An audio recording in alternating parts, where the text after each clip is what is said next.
plenty of room. Without further ado, sketchnoting with Marlena.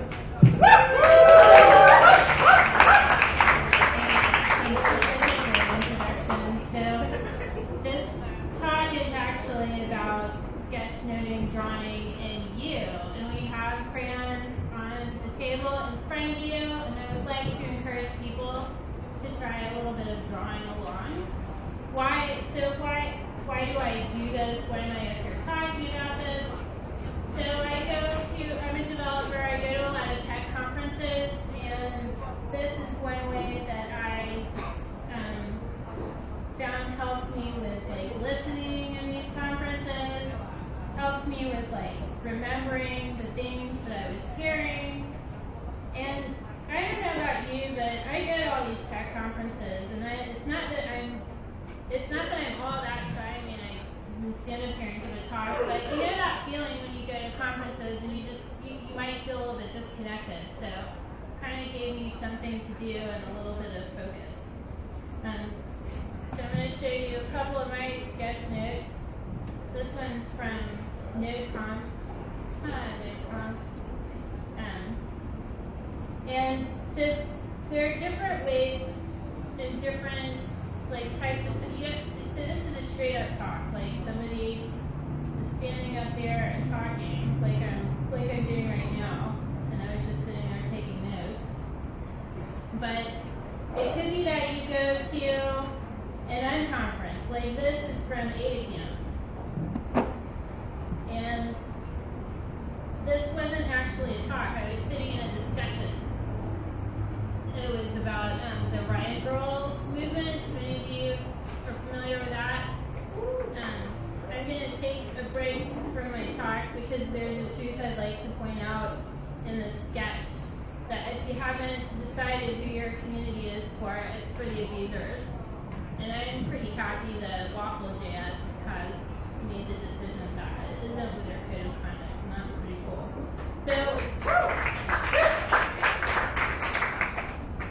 Or it could be that, you're just trying to figure out something technical, super technical. We all work with these complicated problems and at work, and just trying to figure things out.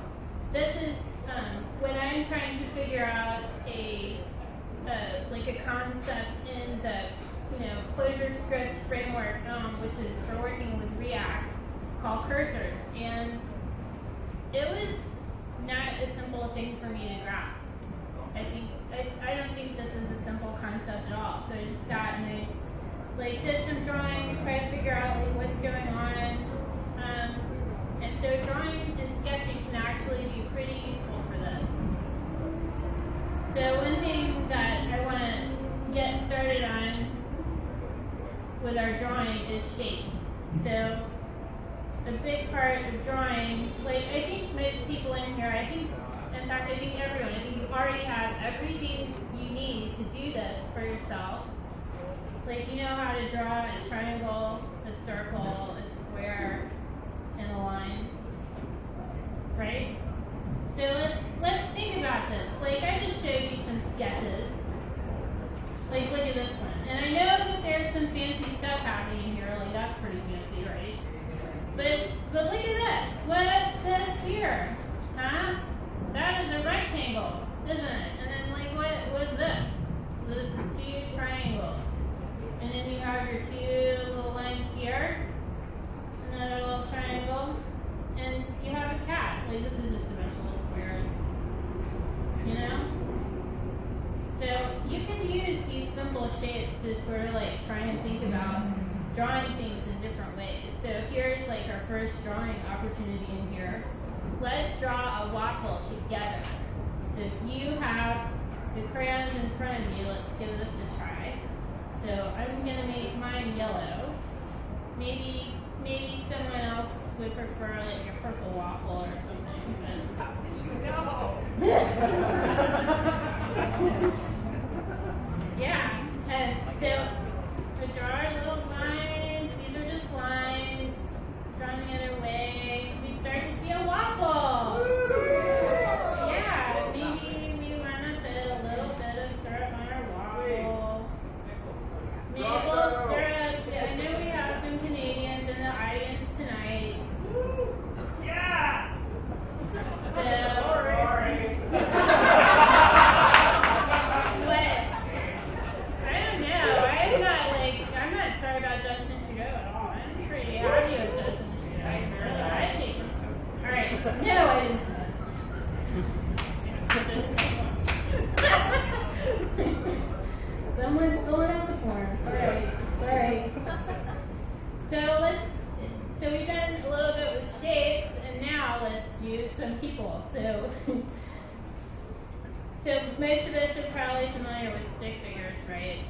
drawn plenty of these.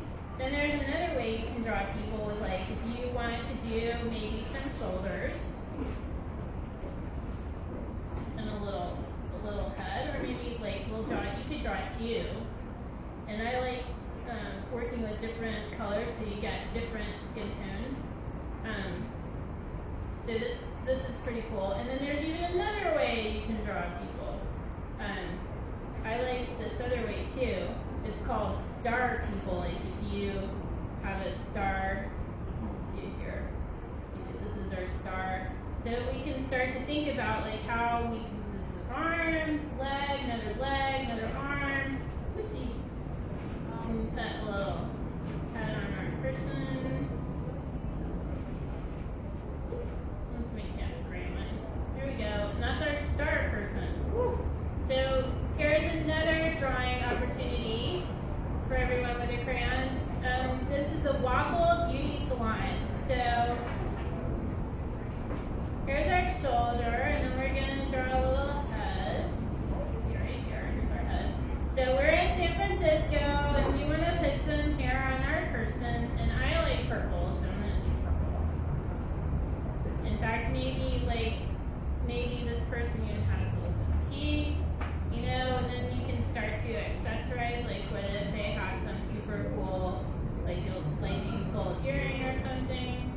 This is our beauty salon. I'm sure you're drawing, so I see people drawing that. I see you. That's pretty cool. So there's our beauty salon. So that gives you an idea of like how you can start to think about breaking things down with shapes and how you draw people if you want to draw some people in there. So another thing, if you're at a conference and you're approaching how to draw a talk, is the layout. Like, it can be pretty daunting to look at a huge blank page. So there are ways that you can break it up. Like, you can just make a couple of lines like this. Or if the page itself is kind of scary, you can make it smaller by just drawing draw yourself like a section where you're gonna draw your picture, and then it's a little less intimidating, I find. And here's the secret about many conference talks. So if you listen to talks, a lot of people kind of fall back to that 3-part essay format we all learned in high school. I know I have to write plenty of this. And so what you can do is you can break up your page into sort of like middle, beginning, middle, and end, and follow along with the speaker's outline. So that's a little bit about layout. So it's worth thinking about, all right, what is it that we want to remember about a conference talk? So I think the easy one is what is the speaker saying? And I think that's like most of what I hit. But there's also, what did the crowd say? Like, was there something that made people laugh? You know, that got a big reaction? Usually that ends up being one of the most memorable parts of the talk. So another important thing that you want to capture is what was the vibe of the talk. Like some of these you can really kind of pick up an emotion, and it'll help you when you're thinking about like, well, how do I want to think about these different points? Like this was a really fun talk on namespaces and the names that map to the colors in CSS, like Rebecca Purple. That's my favorite color name. And then this kind of gets into like what was your vibe? How were you feeling when you were watching this talk? I was obviously pretty happy because I sat here and I drew a big thing of ice cream and a sunset. So I think I was feeling pretty good in that talk. So what I want everyone in here to get out of this is that you can draw, you can sketch out your notes. You already know how to do this. And there's a deeper lesson in this.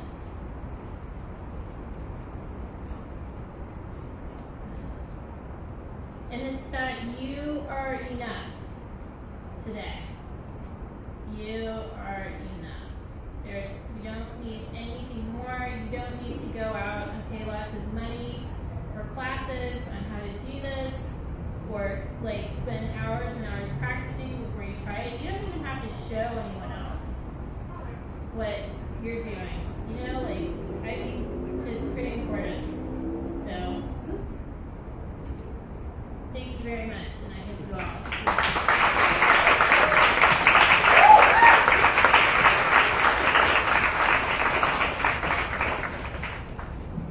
That was easily one of the most creative talks that we've had here. Thank you very much. I really like, and it's such a non-standard format too, like drawing.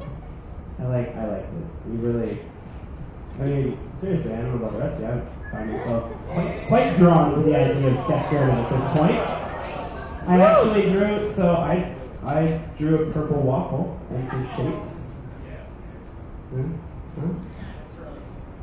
And then I was like, wow, I'm not going to have any good jokes for this, so I was like, I just drew you guys laughing. It says, ha ha ha. That's what you're doing right now, too. It's like, what's up? You should sign it off Nancy. Yeah, but that's not my artist name. But Nancy drew. Oh, 'cause